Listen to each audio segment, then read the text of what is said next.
I got you. He's going to choose. You're too close. See up and see. Go away. Det blev väldigt mycket lättare.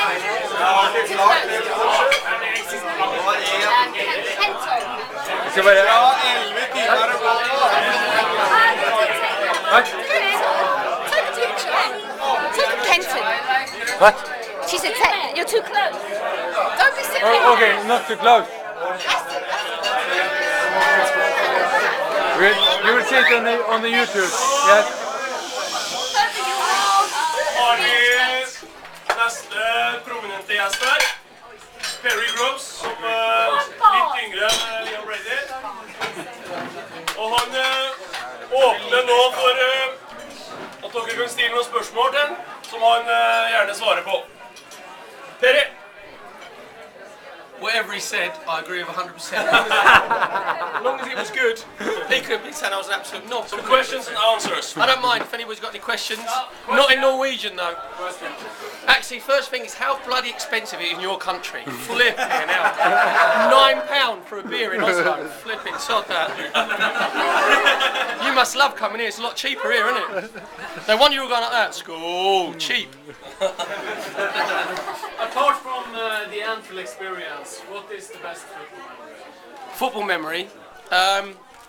After we played Everton in the 1988 semi-final of the Littlewoods Cup, we beat them 3-1 at home, went to Café Paris in London, and I danced with Kylie Minogue, and I got hold of her backside. It's one of my best football memories ever. Good scalp, I thought. Good scalp. Seriously, when I first came to Arsenal, I come from Colchester, which was a small club in the old 4th Division, which is now Division 2. So I played for them at the beginning of that year. Then George Graham signed me. At the end of that season, we played in the Littlewoods Cup final and beat Liverpool 2-1. So, beginning of the season, I'm playing in the 4th Division. End of the season, coming on as sub, playing against Liverpool, in front of 92,000. Made the goal. Actually, Charlie got a 2-year contract out of that, and Charlie Nicholas never thanked me. He was out the door before he scored those. Didn't thank me once. So, and then playing at Wembley and having all my family, we got 120 tickets each, and most of the players would give them to Stan Flashman, who's a ticket tout, so you get more money, like for selling your tickets.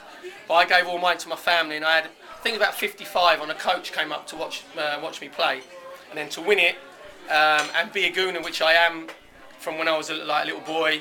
My dad's uncle Vic was Arsenal captain in the 50s, so it was like a tradition that he was an Arsenal. So for me to do that and play and win it was a major cup final. The Carling Cup is like down in priorities now, but back then every English club was banned from Europe, so it was a big competition then, and we hadn't won a title for 8 years, I think it was. So the Littlewoods Cup was great, but you don't beat Anfield in '89. That will never, ever, ever happen again. It's a once only experience. The two top teams in the country will never play the last game of the season. Sky TV won't let Arsenal play Man United last game, Liverpool play Chelsea, because they want viewing figures from all the different games. So that won't happen. And scoring the last goal, like the second goal, in the 94th minute, was flipping awesome. We was absolutely paralytically drunk for 6 weeks. That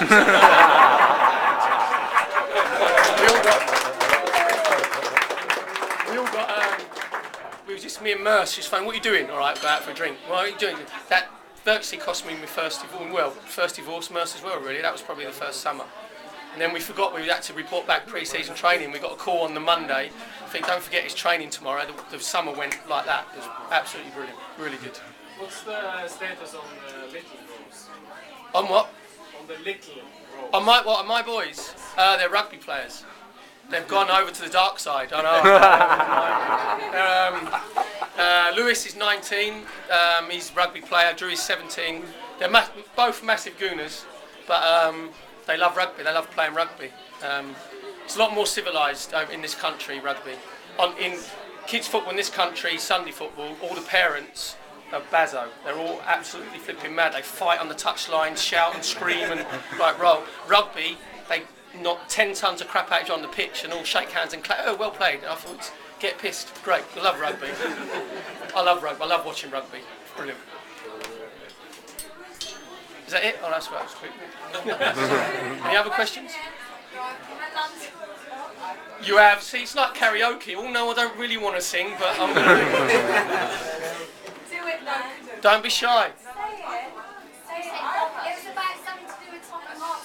Oh, you get hung. Go on then. No. When did they ever win Arsenal? You are? Yeah. What are you doing here? Are you seeing how close you are to that window? Yeah, now. To be fair, you got some souls of sweat. When did Spurs ever win Arsenal? Win? Beat? They ever... Can't remember. Probably, 72, 73, something like that. Wouldn't hold your breath. Oh, no, it is. So you're from London? Am I? Yeah, Bo. Harry, That's seriously, forget about them, they're drunk. Yeah, no, what are they doing? You lot must be drunk for letting them in. What are they doing in here? Your opinion, top 3 things that we need until we win the league. A fast winger with tight shorts, ginger hair, long fro. Like 20, 25 minutes, that'll do, just running around. That's the first one.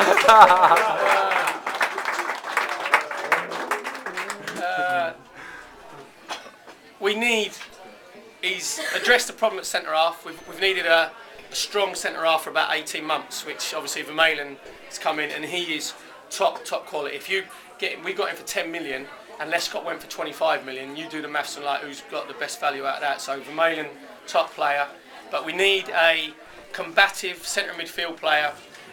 All of our midfield players are brilliant players, very mobile, technically gifted, but they're all what I call like Oompa Loompas. They're all like very small. And what happens is in the Premier League, it's a big, strong physical league. So if you've got Fabregas is brilliantly gifted, Denilson the same thing, Rosicky, Arshavin, Song, they're all very similar players though. They all love getting the ball and playing, and playing 1-2s, Nasri. But when it becomes really physical, we haven't got someone with a physical presence to actually dominate games and go and to be basic about it, kick people like Darren Fletcher does for Manchester United.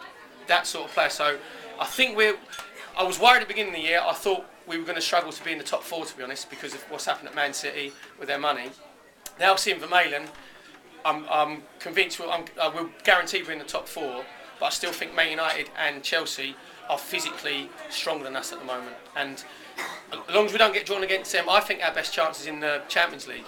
If we stay away from the English, I'd rather we play Barcelona or Real Madrid, because if we play them, it could be 10-9. It could be like a game of football, free-flowing.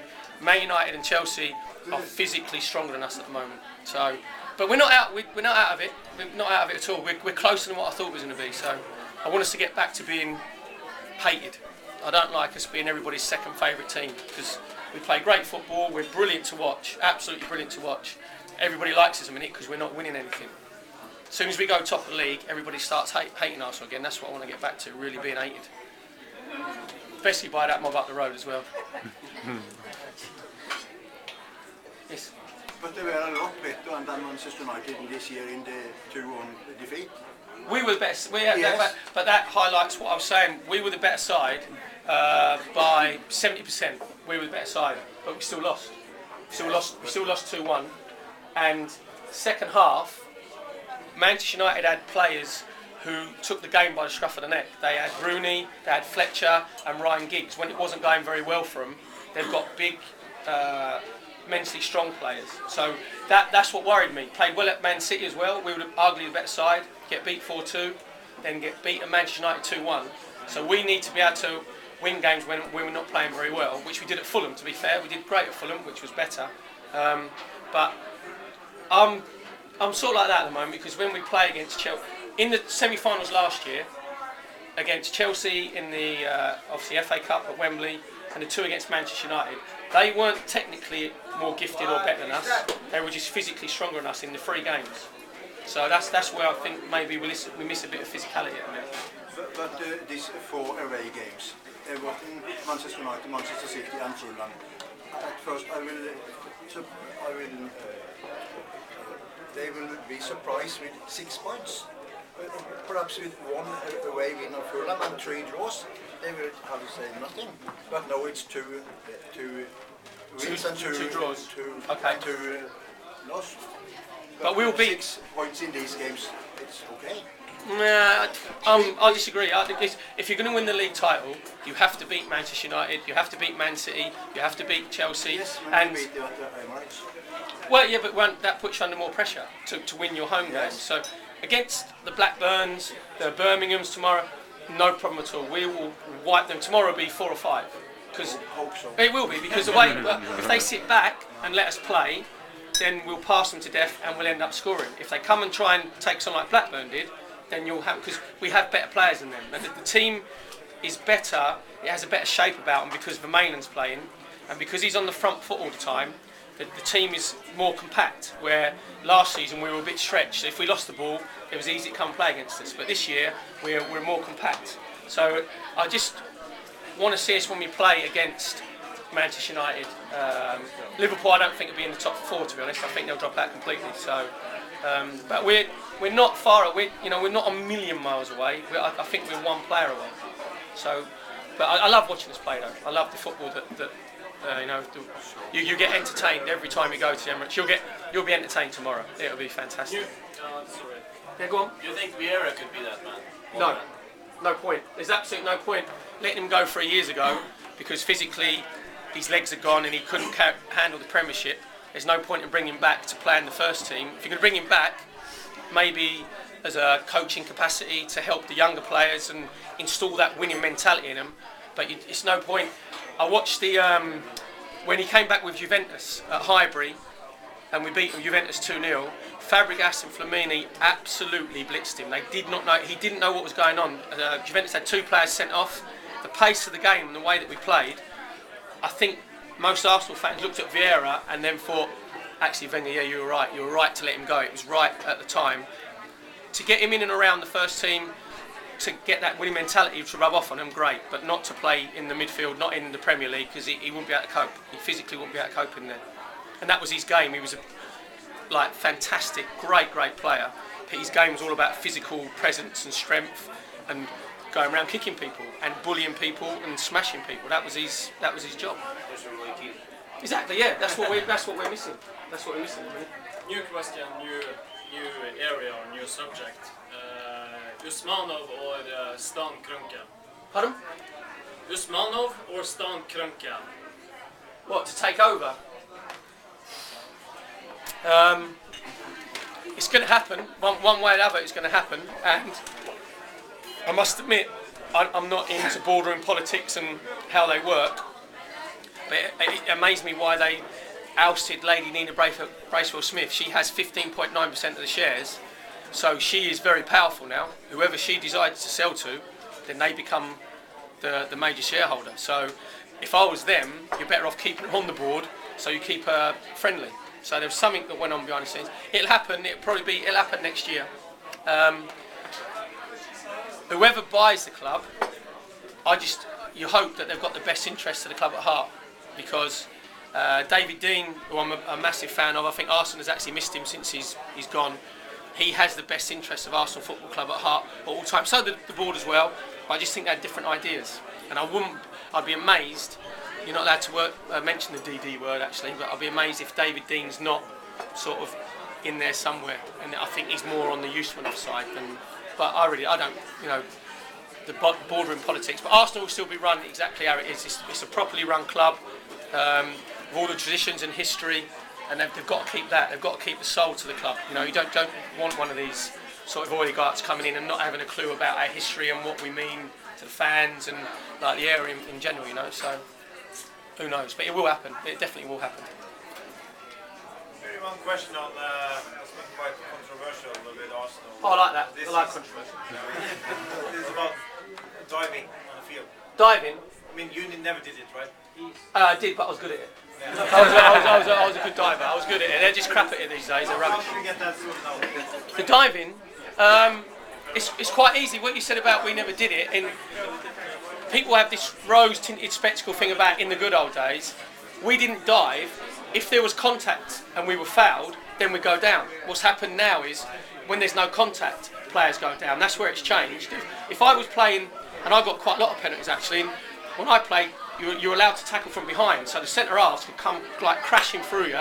Graham Roberts, Paul McGrath, people, you know, like big, strong, ugly centre halves. Steve Bold and Tony Adams, you watch the videos of our games, they used to go sliding through people from behind. So we knew when we got in the penalty box, that was our area. So then if a defender mistimed his challenge, or a goalkeeper came out and mistimed their challenge, then George Graham would say, go down, as long as you was contact. Now there's players go down without contact. So the easiest way to get rid of it is the FA and FIFA said, right, there's a directive now. If you dive and you get sent off for diving, or retrospectively, if the referee's not sure, and he's it's called citing in this country, he'd say, right, we'll look at it afterwards. If you've dived, you get a 5-game ban. Right, you're banned for 5 games. It will stop diving like that, because managers will then tell the players to stay on their feet. Because if you're going to lose a player for 5 games, then they won't dive anymore. So it's quite easy to sort it out, but they've got to be brave to do it. You was obviously talking about the Eduardo case, which obviously Arsenal fan. Where anybody says he dived, it was a dive. 100% it was a dive. He thought that Boric was going to come out and clatter him, and he didn't. He did really well, and he sort of bought the penalty. But Arsene Wenger, being a lot cleverer than the people at UEFA, said, well, if you're going to do that, then I will bring up every case in Europe of someone who has dived and you haven't suspended them or banned them. So they couldn't do it at that time. Arsene was just too clever for him, to be fair. But yeah, just send people off. Or if the referee's not sure, cite him after the game. Have a panel, one ex-player, one ex-manager, one ex-referee on a 3-man panel to look at it and go, yep, he dived, we got a 5-game ban. You finish like that, diving, you finish like that. And I'll teach him how to be a lot better at it, to be fair.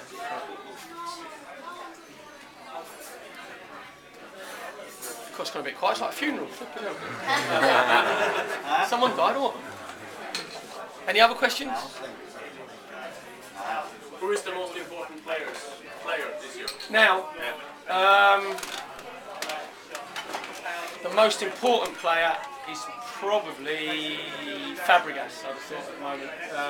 And the reason being is, in my opinion, if we don't win anything this year, I think he's off. I think he'll go, and Van Persie might follow him. If we win the Champions League or the Premier League, then they'll stay, be happy, but they want to win trophies. So Fabregas is sort of really important to the club in the development, because if we don't win something and then he goes, then how are you going to then persuade other top players to come to Arsenal?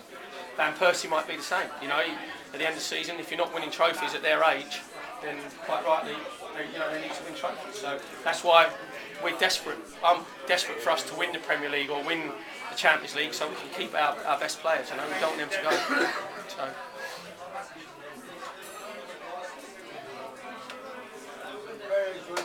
Is that it? Oh, finished. Don't worry. Cheers.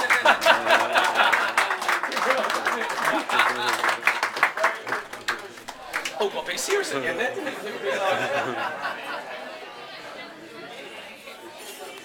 Time for a beer, I think.